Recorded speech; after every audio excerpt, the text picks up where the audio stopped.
नमः। ॐ धनधान्याधिपतये नमः।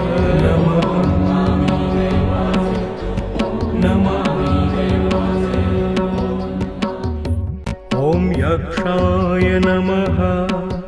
ॐ कुबेराय नमः। ॐ वैश्रवणाय नमः। ॐ धनधान्याधिपतये नमः।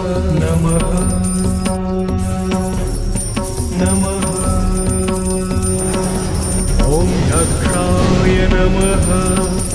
ॐ कुबेराय नमः। ॐ वैश्रवणाय नमः। ॐ धनधान्याधिपतये